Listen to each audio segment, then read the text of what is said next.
ہوا ہے اور اس کے پیچھے کیا محرکات ہو سکتے ہیں کہ ایسی اہم جگہ پر کہ ایک شخص پارلیمانی لاجز کے اندر چلا گیا اور وہاں پر فائرنگ کی. اس کے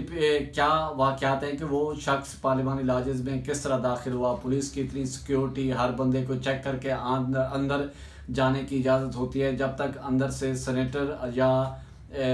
ارکان اسمبلی یعنی کہ قومی اسمبلی کے ممبران اگر کسی شخص کو اندر بلاتے ہیں تو تب ہی اندر جانے کی اجازت ہوتی ہے. ایسا ہی واقعہ گزشتہ رات ہوا ہے کہ پی ٹی آئی کی خاتون رکن قومی اسمبلی جویریہ ظفر کے ساتھ ایسا واقعہ ہوا ہے کہ ان کے کمرے میں جا کے فائرنگ ہوئی ہے وہاں پر ان کے کمرے میں، اور گولی جو ہے وہ دیوار پہ لگی ہے اور معجزانہ طور پر وہ بچ گیا، اور انہوں نے ایف آئی آر تھانہ سیکریٹریٹ جو ہے وہاں پر اندراج کرائی ہے. اور اس میں انہوں نے کہا ہے کہ جو ایک شخص ہے اس کا خاوند ہونے کا دعوے دار ہے، اور ان کا یہ کہنا ہے کہ 6 ماہ قبل میں اس سے خلا لے چکی ہوں، اور اگر خلا وہ لے چکی ہے تو اس کو پارلیمانی لاجز میں کس طرح اندر سے کوئی فون آیا ہے، اس کو اندر آنے کی اجازت کس طرح دی گئی ہے، اور ان کے کمرے میں کس طرح اس کو بلایا گیا ہے. اور یہ بہت سارے سوالات ہیں جو کہ ایک تشویش طلب ہیں اور حل طلب ہیں. اور انہوں نے جب ایف آئی آر کے لیے تھانہ سیکریٹریٹ میں درخواست دی اور انہوں نے اس میں یہ برملا کہا کہ جو ان کا خاوند ہے وہ اس سے 6 ماہ قبل خلا لے چکی ہیں، لیکن اس میں جو انہوں نے بتایا کہ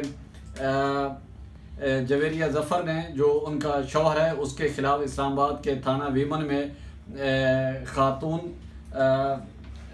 شوہر حیدر علی کے خلاف مقدمہ درج کرایا ہے. خاتون ایم این اے جویریہ ظفر کی مدیریت میں یہ مقدمہ درج کیا گیا ہے، اور یہ مقدمہ حیدر بلوچ سے انہوں نے کہا کہ میرا 6 ماہ پہلے نکاح ہوا تھا، میرے شوہر نے معمولی بات پر جھگڑا کیا جس پر میں نے کورٹ جا کر خلا لینے کا مقدمہ کیا. میرے شوہر نے مجھے اور گھر والوں کو جان سے مارنے کی دھمکیاں دی. ملزم نے پسٹل سر پر تان لیا اور گولی چلائی، لیکن میں نے بھاگ کر جان بچائی. گولی دیوار پر لگی اور ملزم کے خلاف قانونی کارروائی کی جائے. یہ انہوں نے جو ایف آئی آر کے لیے جو ایف آئی آر کرائی ویمن اسٹیشن میں وہاں پر، تو اس کا یہ متن ہے. اور اب دیکھنا یہی ہے کہ ان کے کمرے تک حیدر بلوچ کس طرح اندر سے ان کو بلایا گیا، اور ظاہر ایم این ایز یا ان کے کسی سیکٹری نے باہر سے اندر آنے کی اجازت دی ہوگی تو ان کے کمرے تک ایکسیس ہوئی ہوگی. اور یہ معاملات جو ہیں، جب فائرنگ کا معاملہ جب پولیس کے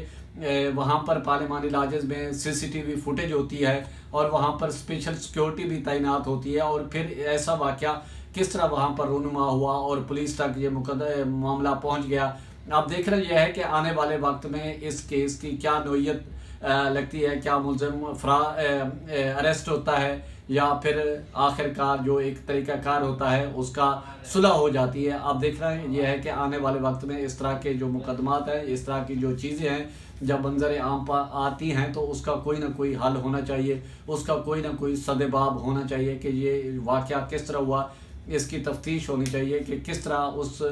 حیدر بلوچ کو، اگر معاملات خراب تھے رکن قومی اسمبلی